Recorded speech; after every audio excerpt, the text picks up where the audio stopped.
Olá, bem-vindo a mais um Conversa de Violonista.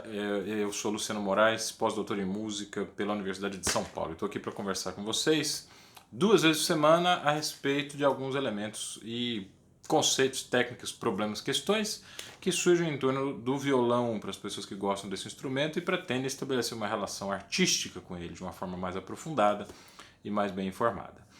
Tiago Azanha, num vídeo, postado 2 vídeos atrás, o Tiago Azanha me perguntou uma coisa que muita gente realmente tem dúvidas a respeito do uso de linhas de pesca no lugar de cordas para se tocar violão. Achei um tema interessante, muita gente tem dúvidas a respeito disso, então cola aqui que a gente vai abordar esse problema de uma forma um pouco mais técnica. Vou falar também a respeito de um seminário sobre prevenção de distonia focal, que eu acabei de assistir com o grande David Leisner, em um seminário online organizado a partir dos Estados Unidos. E vou dar uma breve introdução sobre esse seminário, mas enfim, está em preparação um vídeo um pouco mais detalhado a respeito das informações que eu pude obter lá, em primeira mão, com esse que é um dos maiores e mais bem-sucedidos curandeiros, vamos dizer assim, de distonia focal, inclusive não só para violonistas, mas também para outros instrumentos. E por fim, quero fazer um elogio a uma ilustre presença que apareceu aqui, que é o Sr. Roberto Gomes, um dos luthiers mais tradicionais, um dos luthiers mais conceituados e importantes do Brasil, tá? Que trabalhou muito com o meu próprio professor, trabalhou muito com instrumentos para o Edelton Gleden, forneceu instrumentos para a Gisela Nogueira, é um dos pioneiros na abordagem da luteria de instrumentos antigos, guitarras Panormo, e aquele violão ali, ó, não sei se dá pra ver aqui, esse violão aqui, tá? É dele, é um violão terço que ele mesmo construiu, que é de propriedade do Edelton Gleden. Mas ele está comigo emprestado já faz tanto tempo que eu estou pensando em reivindicar a posse desse instrumento. Enfim, vamos começar então pela questão das cordas. Faz algum tempo eu coloquei um vídeo aqui a respeito do Emílio Pujol e o livro A Escuela Razonada da Guitarra. Eu queria fazer aqui, inclusive, dar um crédito especial ao professor Giacomo Bartoloni, que depois desse vídeo me mandou uma mensagem no WhatsApp esclarecendo, né, que realmente é muito difícil traduzir escuela razonada da guitarra. Esse razonada é complicado, porque racionada, racionalizada, não é nada disso, né? Raciocinada seria o termo um pouquinho mais próximo do sentido original em espanhol, mas a gente não tem uma palavra em português correspondente. O Giacomo Bartoloni, então, um grande professor e pesquisador que em conversas com violonistas, com pedagogos, com músicos espanhóis que conhecem a língua portuguesa, conhecem a língua espanhola, o professor Giacomo Bartoloni fez então uma grande pesquisa e chegou a uma palavra que ele considera mais adequada para traduzir razonada nesse contexto, fundamentada. Olha que beleza. Agradeço demais ao professor Giacomo Bartoloni e vou tentar exercer essa expressão quando eu me referir ao método Emílio Pujol na minha própria língua, né? Escola fundamentada de violão. É evidente que parece uma redundância esse termo, porque todas as escolas são fundamentadas em alguma coisa. Mas a intenção do Emílio Pujol era exatamente essa, era trazer uma fundamentação para pensar o aprendizado do violão. Tá? Nesse sentido é que o Emílio Pujol faz para poder se estabelecer como um argumento de autoridade diante das pessoas que vão lê-lo, e para deixar claro que ele realmente está fundamentando muito bem aquilo que ele está dizendo, ele faz uma incursão a todos os aspectos do violão, inclusive sobre cordas. Ele comenta sobre marcas de corda, tensão de corda, altura do rastilho, altura da traste, construção do instrumento, vários elementos, vários aspectos que a gente não imagina que um violonista poderia se interessar, inclusive. A maioria dos violonistas tem uma relação muito superficial com o instrumento, quer pegar e tocar, né? O Pujol não. O Pujol fala assim, não, você vem aqui, você vai entender tudo desse instrumento, desde a construção até as formas diversas de abordar, de tocar, de tirar som, né? E uma das questões que o Pujol adota é justamente essa, das cordas.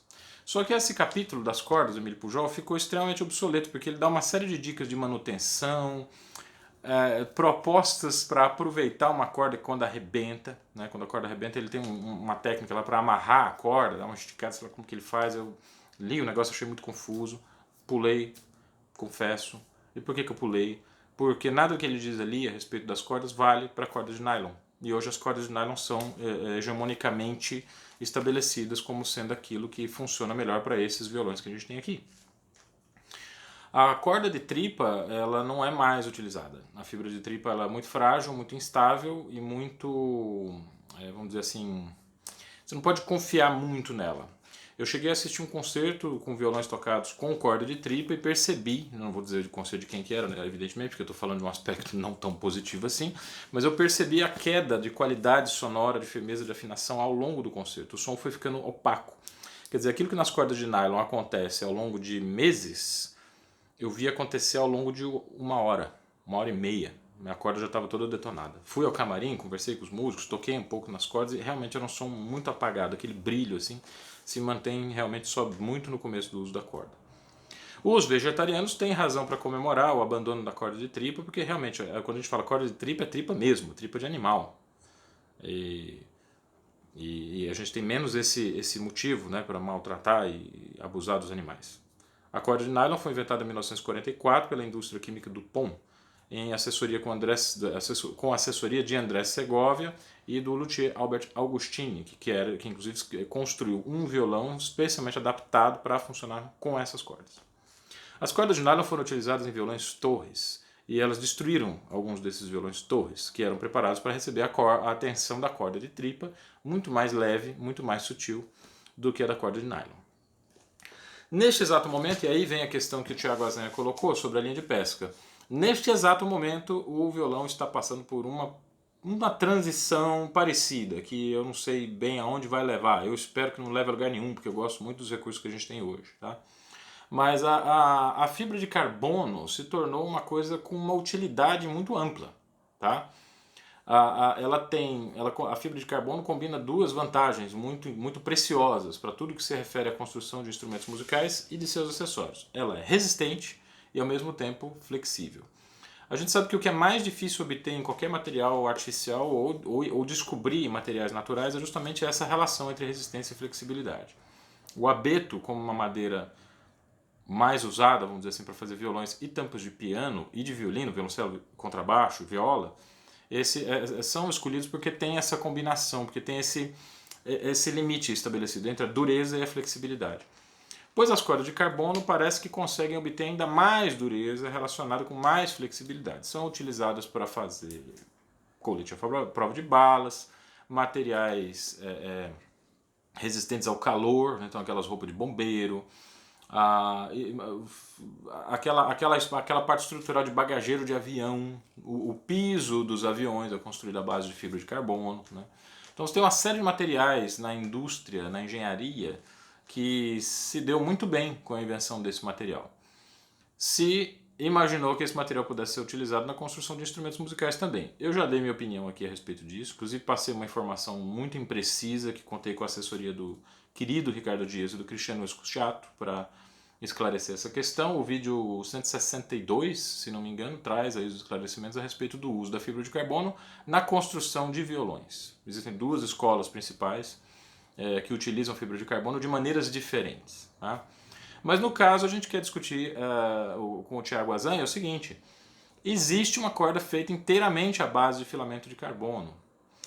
Essa corda, que a gente chama de corda de carbono, ela tem uma característica muito diferente da corda de nylon, que é a seguinte: é como se ela vibrasse ao longo de assim, a transmissão do ataque. Quando você toca uma corda de carbono, o peso do golpe desse toque ele é transmitido para toda a corda ao mesmo tempo. Ao passo que a corda de nylon mantém a parte principal do impulso do toque fica próximo daquela região onde a corda foi tocada. A flexibilidade da corda de nylon lembra um pouco a flexibilidade do chiclete. Né? Ela tem um componente na sua constituição que permite que se estique muito, e é por isso que as cordas de nylon demoram um pouco a estabilizar a afinação. Né? Com as cordas de carbono acontece uma coisa diferente. A tensão é contínua em toda a extensão da corda enquanto você toca. Né? E ela tem, sim, um pouco mais de peso do que a corda de nylon. Razão pela qual nós estamos com um alerta vermelho aqui. O que aconteceu com os violões torres a partir da colocação de cordas de nylon pode acontecer agora, por exemplo, com os violões Abreu e os violões Tessarim e os violões Roberto Gomes a partir da colocação de cordas de carbono. O violão é construído para um determinado tipo de corda. O luthier tem na cabeça mais ou menos qual é a tensão que ele quer que aguente e de que maneira essa tensão tem que operar nesse grande sistema de alavancas, né, que é o nosso instrumento. Então eu peço para vocês muito cuidado no momento de simplesmente, eu vou experimentar uma corda de carbono aqui. Isso pode danificar o instrumento. Como é uma invenção relativamente recente, a gente não tem a ideia assim, de quando foram inventadas as cordas de carbono, mas eu ouço falar delas como uma novidade assim, desde o final dos anos 90, talvez anos 2000. Então muito cuidado, porque nós não temos ainda uma previsão, assim, nós não temos um período extenso, né, para dizer o que elas realmente podem fazer com o instrumento, com o violão ou não. Evidentemente, alguns luthiers já consideram essa questão da corda de carbono e constroem seus instrumentos especialmente para resistir à tensão delas. É o caso do Loudon, que é um luthier canadense, que fornece alguns dos instrumentos que nós ouvimos na mão do grande violonista belga Johan Fostier. O Johan Fostier é o violonista que eu vi que tira um som mais bonito da corda de carbono. E a trupe dele também. O Fostier faz parte de um quarteto chamado Take 4 Guitar Quartet, né? Que os 4 membros usam cordas de carbono e os 4 têm uma abordagem de toque muito diferente para que se consiga reduzir um pouco um efeito bem negativo que tem essa corda. Qual é o efeito negativo dessa corda? É um som estridente demais. A corda de carbono tem um som muito mais metálico do que a corda de nylon, embora ela tenha, por ter uma resposta muito rápida, né, ela transmitir um impulso de vibração para toda a extensão da corda num tempo muito mais rápido do que a corda de nylon, ela tende a produzir um som mais forte. Johan Fostier é amigo da gente. Eu tenho uma relação de carinho muito grande com ele. Ele esteve no Brasil algumas vezes nos últimos anos, ficou aqui na minha casa, conhece minha esposa. A gente tem um relacionamento realmente muito afeto, muito carinho. E ele é um dos meus violonistas favoritos. Eu me lembro da primeira vez que eu toquei com o violão dele, eu de cara produzi um som assim extremamente forte, né? Um som gigantesco. Mas não era um som tão bonito quanto o que eu esperava. O Fostier tira um som forte, normal, né, para um concertista da estatura dele. Mas pelo toque dele ser um pouco mais suave, ele consegue arredondar o som da corda de carbono, que é uma coisa que eu, acostumado com o toque, né, escola brasileira, Sérgio Abreu, Segovia, é um toque mais pesado, é uma ideia de enterrar um pouco mais o dedo na corda. Esse som na corda de carbono acaba ficando muito estridente, né? Se eu preparo o meu toque para funcionar na corda de carbono, quando eu chegar na corda de nylon, eu não consigo tirar todo o potencial dela. Então são duas cordas diferentes que exigem uma adaptação técnica para que a coisa funcione ali. O próprio Johan Fostier, quando tocou no meu violão, tirou um som muito menor do que o meu. Mas na terceira ou quarta vez que ele experimentou o meu instrumento, ele já estava tirando todo o potencial de que o meu Abreu era capaz. Então a gente percebe que essa questão, existe uma simbiose entre os materiais que o violonista utiliza e a sua própria técnica. E essa simbiose precisa ser construída à base da escuta, à base do ouvido. Onde é que entra a questão da linha de pesca nisto? No Brasil, alguns dos campeões em utilização da corda de carbono são o pessoal que está ligado ao Brazilian Guitar Quartet, né, o quarteto de violões do Brasil, que é formado por um núcleo de 2 violonistas principais, que é o Everton Gleden e o Tadeu do Amaral. Esses 2 utilizam a corda de carbono com bastante persistência, tiram resultados maravilhosos dessa corda. Os outros membros passaram por uma rotação. Na data da fundação desse quarteto, era o Edelton Gleden e o Paul Galbraith, né? Me parece que o Paul Galbraith ainda usa corda de carbono, mesmo naquele violão de 8 cordas, um violão extremamente tenso, pesado.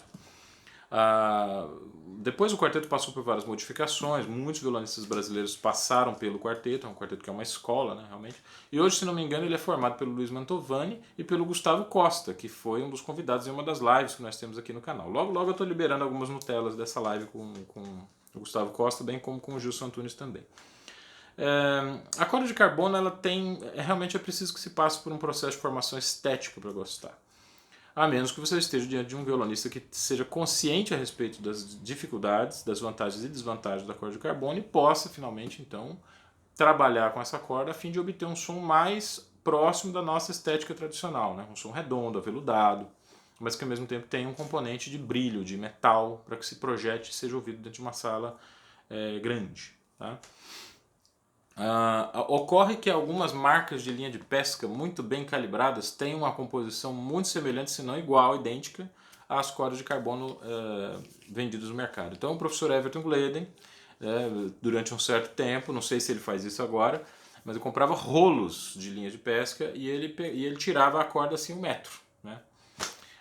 Seria o caso de verificar na live que ele acaba de fazer com o Sérgio Fernandes, no canal Violão e Violão. Tá? Vocês procurem, digitem aí no Facebook Violão e Violão e procurem a live com o Everton Gleden. Eu não tive tempo de assistir essa live ainda, mas é possível que ele tenha falado alguma coisa a respeito dessa corda. O Sérgio é um cara muito consciencioso, não sei. Talvez tenha perguntado para ele a respeito desses detalhes. Né? Mas é uma questão que nos instiga bastante. Materiais alternativos para se chegar a resultados sonoros interessantes. Minha própria opinião não funciona na minha mão, tá? Então eu tenho uma dificuldade de aceitar a corda de carbono como uma possibilidade.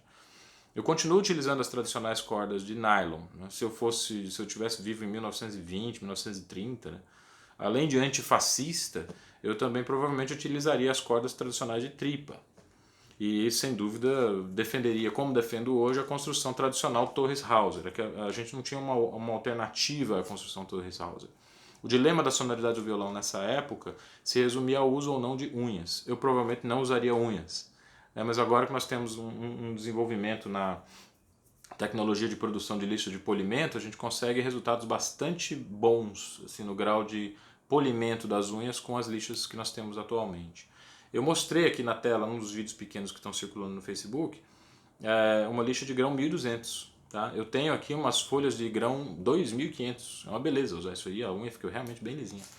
Então nós temos esses dilemas, né, que vão surgindo de tempos em tempos. O dilema atual é esse, é o violão tampo tradicional, construído 7 leques torres e algumas derivações, e de outro lado os violões de origem australiana e alemã, né, que o modelo principal é o Matthias Dahmen, que é o que usa o double top, e o Greg Smallman, que utilizava o tampo fino com treliça fortalecida com fibra de carbono. Tá?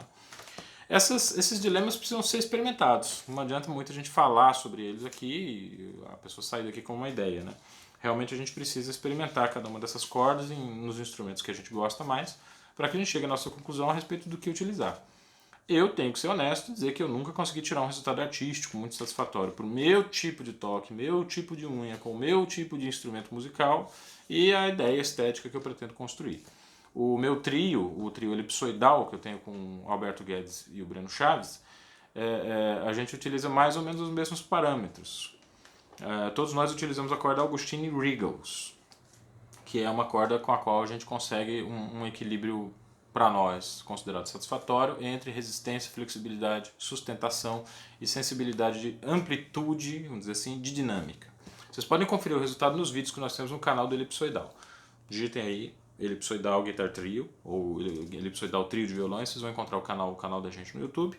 E vocês podem verificar nos vídeos que a gente tem qual é o resultado dessa maneira de pensar. A gente está esperando com muita ansiedade que essa pandemia finalmente seja controlada, né, pelo menos, que se chegue a uma vacina, um tratamento, a gente possa então liberar as atividades de aglomeração aos poucos, para que a gente possa ensaiar, né? Estamos todos sentindo muita falta de tocar junto, de ensaiar. Então. Mas sem vacina, não tem aula, também não tem ensaio. Agradeço então mais uma vez a assessoria do Ricardo Dias a respeito desse e de tantos outros assuntos. A presença do querido Roberto Gomes, né, que é o construtor desse instrumento que aqui está. Ele pergunta se tem algum vídeo gravado. Digo, não, estou tentando gravar, mas como o pessoal do canal já sabe aqui, eu estou na pandemia com um puerpério, com uma criança pequena. O meu filho nasceu tem 2 meses e a minha filha mais velha está com 2 anos e 8 meses. Então a gente está o tempo inteiro tentando cuidar deles e estamos usando esse tempo para aulas online e essa bagunça toda, falta de sono, etc. Eu realmente estou deixando o violão um pouquinho mais para frente. Mas logo que seja possível retomar ensaios e estudos, faço questão de gravar algumas coisas com esse violão. Mas com condições de gravações um pouco mais elaboradas que eu estou estudando, estou tentando chegar em um resultado assim, de gravação bacana. Eu não consigo fazer gravações muito boas com esse microfone que eu tenho aqui, tá? Que é um Rode para celular. Tá? Enfim, era isso que eu tinha para falar para vocês. Tiago Azanha, muito obrigado pela sugestão do tema. Espero que tenha resolvido um pouco essa questão da corda de linha de pesca, né? Linha de pesca mesmo, porque é parecido se assemelha um pouco às cordas de violão de carbono vendidas no mercado. E fiquem atentos, eu não estou conseguindo marcar a live comemorativa dos 2.000 usuários do canal, já estamos passando de 2.300, daqui a pouco a live comemorativa vai ser de 3.000, tomara. Mas em breve vai sair um vídeo bastante detalhado sobre tudo que eu consegui descobrir a respeito de distonia focal nesse seminário do David Leisner. Fiquem ligados que nós temos coisas importantíssimas para serem colocadas no senso comum a respeito dessa terrível doença, né, da distonia focal. Inclusive a ideia de que ela não é tão terrível quanto parece, ela tem cura, tem conserto, e a gente precisa tratar isso de uma maneira um pouco mais séria e um pouco mais aberta, mais espontânea. Grande abraço para todos vocês e até o próximo Conversa de Violonista.